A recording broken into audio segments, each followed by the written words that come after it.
मेरे प्यारे दोस्तों, कैसे हैं आप लोग। मैं आशा करता हूं आप लोग बिल्कुल मस्त होंगे और स्वस्थ होंगे। दोस्तों, आज के इस वीडियो में हम बात करने वाले हैं म्यूचुअल फंड के। काफी सारे लोग अपने पैसे को म्यूचुअल फंड में इन्वेस्टमेंट करते हैं। यहां तक कि मैं भी अपने पैसे को म्यूचुअल फंड में एसआईपी की मदद से इन्वेस्टमेंट करते हैं। हम और आप सभी लोग बिना ये सोचे अपने पैसे को म्यूचुअल फंड में इन्वेस्टमेंट किए जा रहे हैं कि इसका अंजाम क्या होगा।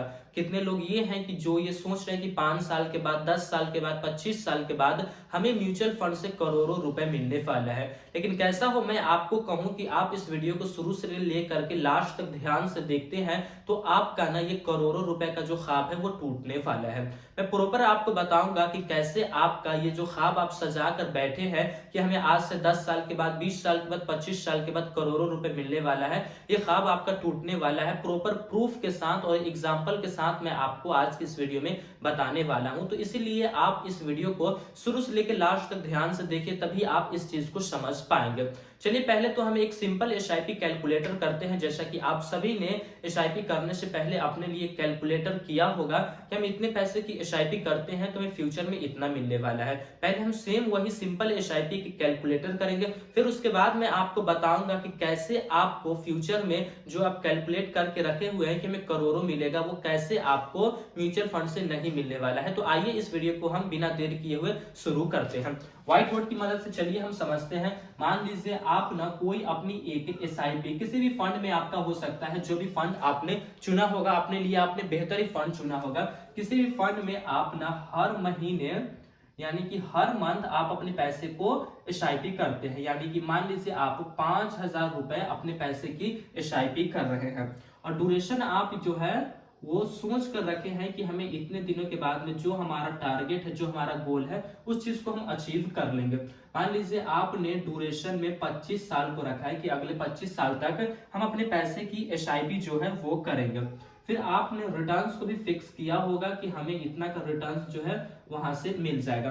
मान लीजिए म्यूचुअल फंड जो है, किसी भी फंड में आप कोई एक अच्छे फंड में अपने पैसे को इन्वेस्टमेंट करते हैं तो आपको जो सालाना रिटर्न्स है वो 15% का रिटर्न्स जो है वो बड़ी आसानी से आपको देखने को मिल जाएगा।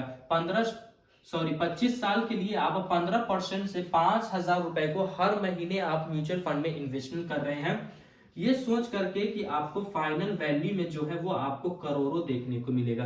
यहां तक तो सब आपको सिंपल देखने को मिलेगा कि आप 5,000 रुपए जो इन्वेस्टमेंट करेंगे 25 सालों तक, तो आपको 25 साल के बाद जो आपको फाइनल वैल्यू दिया जाएगा वो आपका बनता है 1,64,20,000 रुपए। 1,64,20,000 रुपए। यहां तक तो सब क्लियर है। यहां तक हर किसी भी आप एसआईपी कैलकुलेटर पे जाइए, आप कैलकुलेट कीजिए कि 5,000 रुपए हम हर महीने इन्वेस्टमेंट कर रहे हैं, अगले 25 साल के लिए 15% रिटर्न हम एक्सपेक्ट करते हैं, तो आपको वो कैलकुलेटर बता देगा कि आपको 1,64,20,000 रुपए मिलेंगे। लेकिन कैसा हो, अगर मैं आपको कहूं कि आपको यहाँ पे करोड़ नहीं, आपको यहाँ पे 64 लाख रुपए भी आपको फ्यूचर में 25 साल के बाद नहीं मिलने वाले हैं। मैं यहाँ पे आपको प्रूफ के साथ बताऊंगा और इसका क्या रीजन है वो भी मैं आपको रीजन बताऊंगा कि क्या ऐसा होगा फ्यूचर में आने वाले 25 सालों के अंदर में कि हमें 1 करोड़ नहीं मिलने वाले हैं। 64 लाख की बात है तो ये भी हमें नहीं मिलेगा, तो हमें कितना पैसा मिलेगा तो मैं आपको बताता हूं। बताने से पहले फाइनल वैल्यू में बताऊंगा, उससे पहले आप इस चीज को समझिए कि रिटर्न्स तो आपको यहाँ पे मिल ही रहा है, लेकिन एक और चीज है जो आपके रिटर्न्स के साथ साथ जो है वो काम कर रहा है। उस चीज का नाम है इन्फ्लेशन, यानी कि महंगाई। यहाँ पे मैं उस चीज को लिखता हूं कि उस चीज का नाम है इन्फ्लेशंस। इन्फ्लेशंस मतलब महंगाई। महंगाई के बारे में आप जानते होंगे कि ये कितनी तेजी से जो है वो बढ़ रहा है। महंगाई रेट की अगर हम बात करें कि एक साल के अंदर में कितना महंगाई बढ़ता है, तो महंगाई रेट जो हमें देखने को मिलता है, जो कि एक सरकारी रेट है, वो 7 से 8% का है। सरकारी रेट तो कहने का 7 से 8% का है, लेकिन आपको 8% से ज्यादा हर साल जो महंगाई है वो बढ़ रहा है। 8% तो जनरल चीजों पे आपका महंगाई बढ़ रहा है। अगर आप मेडिकल में देखेंगे तो आपको हर साल जो महंगाई बढ़ रहा है वो 15% से ज्यादा का आपको महंगाई बढ़ रहा है। इन्फ्लेशन का मतलब ये होता है कि हर साल आपके पैसे की जो वैल्यू है वो इतना कम हो जाएगा, यानी कि महंगाई जो है वो आपके पैसे को धीरे धीरे कमा रहा है, यानी कि एक दीमक के तरह आपके पैसे को वो खाता जा रहा है। तो इन्फ्लेशन को अगर हम ऐड करते हैं, ऐड इन्फ्लेशन तब हम देखते हैं कि हमारा पैसे की वैल्यू जो है वो क्या हमें देखने को मिलेगा। यहाँ पे मैं आपको एक स्क्रीनशॉट लगा दूंगा जिसमें मैं आपको कैलकुलेटर के साथ में आपको बताऊंगा कि कैसे आप वहां पे ऐड इन्फ्लेशन को करते हैं, इन्फ्लेशन को जब एडजस्ट करते हैं तब आपको फाइनल वैल्यू क्या देखने को मिलेगी, इस चीज को मैं आपको बताऊंगा।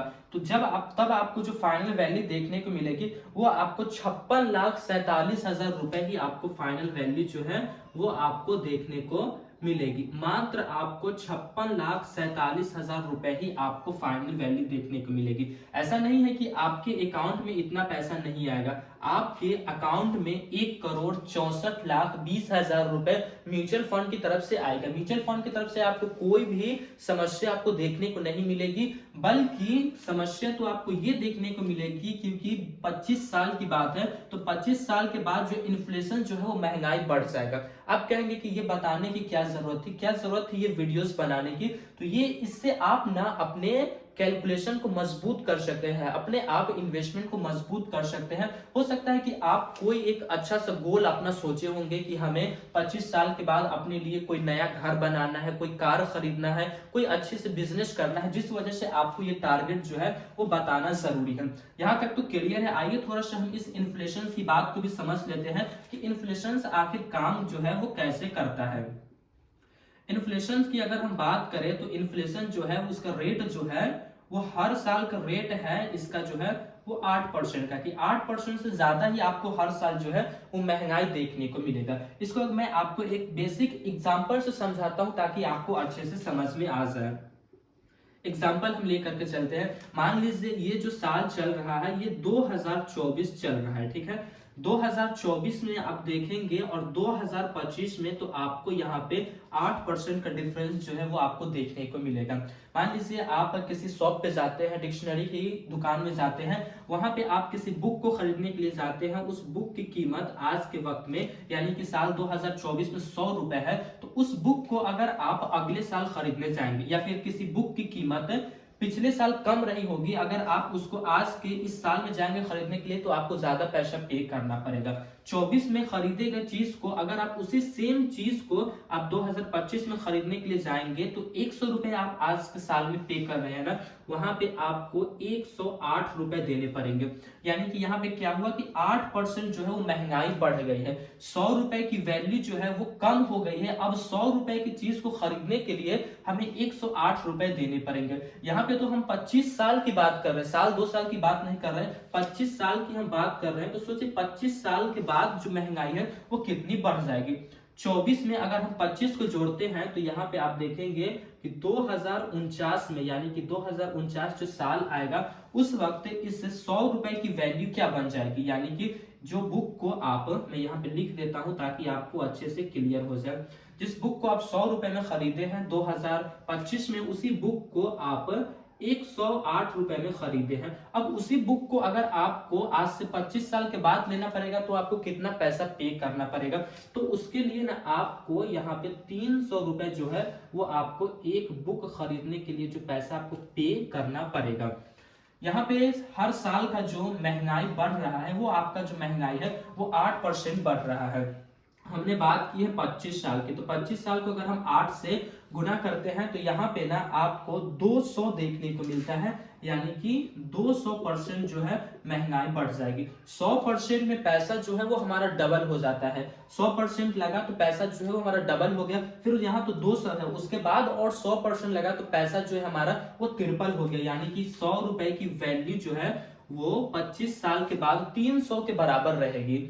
साल 2024 में 100 रुपए की वैल्यू जो है वो 100 रुपए है और साल 2049 में यानी कि 50 में आपके 100 रुपए की वैल्यू के बराबर आपका 300 रुपए हो जाएगा। जिस वजह से आपको ये कहा जाता है कि आपको ना इतना पैसा जो है वो नहीं मिलने वाला है। आप जो भी अपना टारगेट एक अपना फिक्स किए हैं, आप इसके मुताबिक अब फिक्स कीजिए। मैं यहाँ पे आपको स्क्रीनशॉट दे रहा हूँ। जब आप इन्फ्लेशन को अपने एसआईपी कैलकुलेटर पे ऐड करते हैं तब जा करके आपको एक एग्जैक्ट अमाउंट जो है वो आपको देखने को मिलता है कि फ्यूचर में आपको यही मिलेगा। आपके अकाउंट में तो 1,64,00,000 रुपए आएंगे, लेकिन आप उससे जो साल 2024 में जो आप 56 लाख रुपए का कर सकते थे वो आप 1,64,00,000 रुपए का वही काम को आप कर सकते हैं।